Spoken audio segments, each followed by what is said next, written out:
चांगले जागर टाइम्स मध्ये आपल्या सर्वांचं मनापासून स्वागत। मित्रांनो, मनोज दादा जरांगे पाटील यांचं 6वं उपोषण स्थगित झाले। मनोज दादा आपल्या मराठा समाजासाठी आपल्या जीवाची बाजी लावतायत,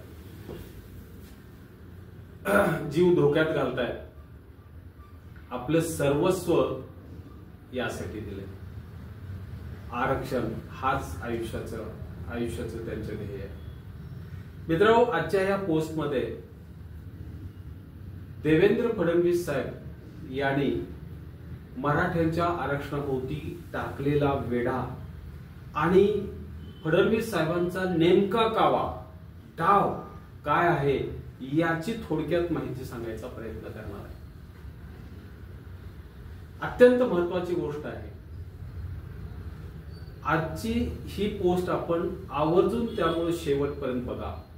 छोटीशी असेल पण महत्वाची आहे आणि त्यावर आवर्जून कमेंट द्या आणि ही पोस्ट लाईक, शेअर, सबस्क्राईब करा।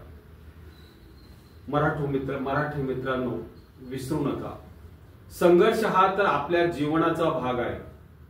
स्वराज्य उभं करत असताना आपल्या राजांनी, छत्रपती शिवाजी महाराजांनी मराठ्यांनी अनेक शत्रूंना आपल्या तलवारीचं पाणी पाजलंय। हा आपला इतिहास आहे। त्यामध्ये असतील काही बाजी घोरपडेंच्या सारखे अनेक पातशाह्या मराठ्यांनी याच मातीत गाडल्या, हेही लक्षात ठेवा। धनाजी संताजींचा पराक्रम तर इतका होता, त्यांचा इतका धाक होता की असं म्हणायचे, बादशाची घोडी पाणी पित असताना सुद्धा पाण्यात त्यांना धनाजी संताजी दिसायचे। इतिहास विसरू नका मित्रांनो, आणि सर्वांना घेऊन जाणारा हा मराठा आहे। आता काळ बदललाय, संदर्भ बदललेले आहेत, तलवारची जागा लेखणीनं घेतलेली आहे, हेही आपल्याला विसरता कामा नये। म्हणून मी म्हणतोय, शत्रू तोच आहे, शत्रू फारसा बदललेला नाही, हेही लक्षात ठेवा। आणि आपल्यासाठी, आपल्या हक्कासाठी लढणं हे आपलं जीवित कार्य आहे आणि ते ध्येय आहे, हे लक्षात घ्या। या ठिकाणी मी मराठा म्हणून म्हणजे केवळ मराठा हा जातीवाचक शब्दाने अर्थ घेऊन बोलत नाही। आता आपल्या बुद्धीची, संयमाची, क्षमतेची कसोटी लागलेली आहे आणि मनोज दादा जरांगे पाटलांच्या सहकार्यानं, त्यांच्या संघटनेने, त्यांच्या दिशादर्शनानं ती आपल्याला प्रत्यक्षात आणायची आहे। संघर्ष आपण दाखवून द्यायचा आहे, संघर्ष आपण सोडलेला नाही। देवेंद्र फडणवीस साहेब आपल्याला आज मराठा आरक्षणाच्या विषयावरती नडले आहे। सत्ता त्यांच्या ताब्यात आहे। सत्तेवर बसलेले या प्रमुखांनी मराठ्यांच्या आरक्षणाभोवती एक वेढा घातलाय। त्या वेड्यातही आपली काही वेढा घातलेल्या आहे, ह्याच्यातही आपली काही माणसं आहेत। राजांनी गनिमी कावा आपल्याला शिकवलाय, तोच गनिमी कावा या ठिकाणी सर्वांनी वापरावा लागेल। लोकसभेला उपयोगात तो आला आणि भाजपचं आपण होत्याचं नव्हतं केलं, हेही विसरू नका। आपण सगळे जर संघटित उभे राहिलो तर आपण काहीही साध्य करू शकतो। आजही आपल्याला ही संधी आहे, प्रयत्नांची पराकाष्ठा करणं आणि आपल्या आयुष्याचं आपणच साध्य करणं हे सोडणे नाही, हे लक्षात ठेवा। आपल्या शत्रूला जे देवेंद्र फडणवीस आणि त्यांच्या बगलबच्च्यांनी जे निर्माण केलेला वेढा आहे, या बगलबच्च्यांना आपल्याला पाणी पाजावंच लागेल, हे लक्षात ठेवा। एक महत्वाची गोष्ट सांगतो, तरच या काळातील मराठ्यांचाही छत्रपती शिवाजी महाराजांना अभिमान वाटेल, अशा पद्धतीने आपल्याला काम करायचं आहे।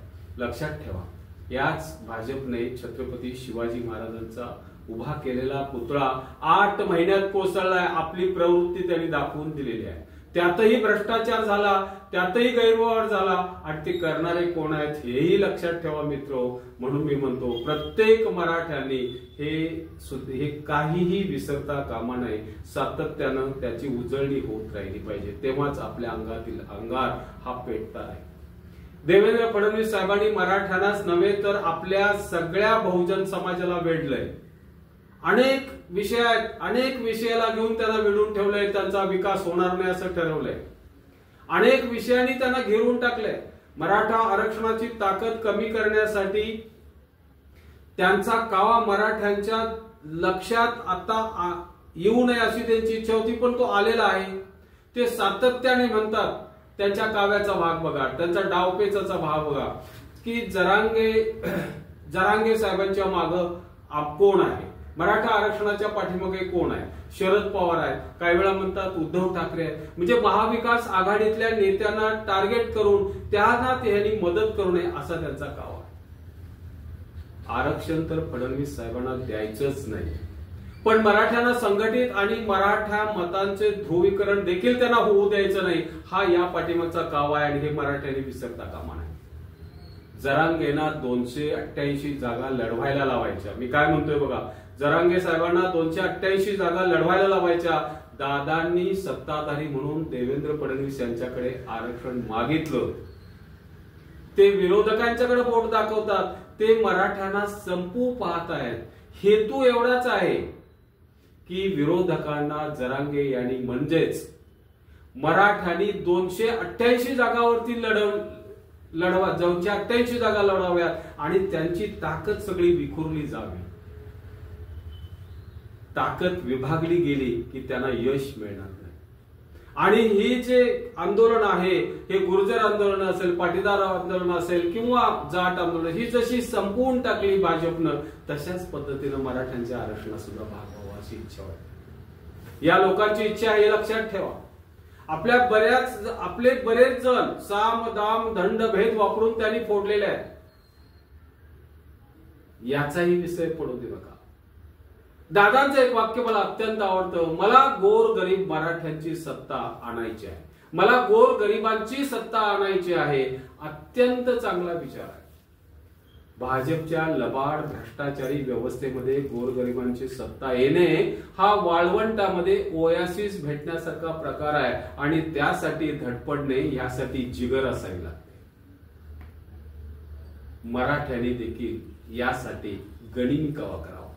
मला काय वाटतं, मराठ्यांनी यासाठी गनिमी कावा करावा लागेल. 288 जागा ऐवजी 50 वर हमखास येऊ शकतील अशा जागा जरी आपण लढून त्या 50 जागा 50 आमदार जरी आपण जिंकले तरी फार मोठी गोष्ट आहे मित्र. मला संपूर्ण 288 जागांचं वावडं नाही, फक्त माझा एक विचार, राज्याचे राजकारण आपल्या हातात येईल अशी कोणतीही गोष्ट मला आवडेल. आपल्याला हवा तसा कारभार या 50 जागेवर सुद्धा करता येईल, हेही लक्षात ठेवा. 288च्या मागे आपली ताकद विभागली जाईल आणि आपण भारतीय जनता पार्टीच्या काव्याला बळी पडू असं मला वाटत नाही. असं बळी पडू नये असंही माझा विचार आहे. त्यामुळं नियोजन चांगलं असायला, अंदाज चांगले असायला हवेत. दुसरं, भाजपला वाटतं केवळ मराठा एकटेच लढतील, दुसरा विचार, आणि ते एकट्यानेच लढावं असंही त्यांचा विचार आहे. दादांनी सांगितलं नाही, सगळे आलुतेदार बलुतेदार मराठा समाजाबरोबर असतील, दलित बांधव मराठा समाजाबरोबर असेल, मुसलमान समाज मराठा बरोबर असेल, वंजारी मराठ्यांच्या बरोबर असेल, ही सगळ्यांची युती भाजपला शह देईल अशा पद्धतीचं नियोजन आपल्याला करायचं आहे. भाजपनं धनगर समाजाला दिवसाढवळ्या फसवलंय फडणवीस साहेबांनी. मुसलमान समाजाला दिलेलं आरक्षण दिलेलं नाही आहे. वंजारा समाज अजूनही विकासाच्या चाकोरीत चाचपडतोय. त्यांना काय करायचं याचा अंदाज येत नाही. हे काम सगळं आपलं विकासाचं आहे ना, हे आपल्याला करायचं आहे. आणि ते स्वतः कोणत्याही पद्धतीची राजकारणातली पद्धती स्वीकारता काम करणारे म्हणून दादा जरांगेंचे. कोणत्याही परिस्थितीत भाजपला सत्तेपासून दूर ठेवायचं हे आपलं प्रथम लक्ष पाहिजे. बहुजन समाजाचं हित यातच आहे हे विसरू नका. आज आपल्यातील काही जण बहुजन समाजातील आपल्या विरोधात फडणवीस साहेबांनी उभं केलेले आहेत. त्या बिचाऱ्यांना समजत नाही आपण काय करतोय ते. त्यांच्यातील खालचे जे मतदार आहेत ते आपल्याला आपल्या बरोबर घ्यावे लागतील आणि हे घेऊनच ही आजची लढाई आपल्याला करावी लागेल. मित्र फार विचार महत्वाचा आहे. आपण हा आत्मसात करावा किंवा आपण मनोज दादा जरांगे दादा जो निर्णय घेतील तो आम्हाला शिरसावंदी असेल, आपला एक विचार मांडायचं काम केलं. धन्यवाद मित्रांनो. माझी ही पोस्ट आपल्याला कशी वाटली हे कमेंट करून सांगा. लाईक, शेअर आणि सबस्क्राईब करा.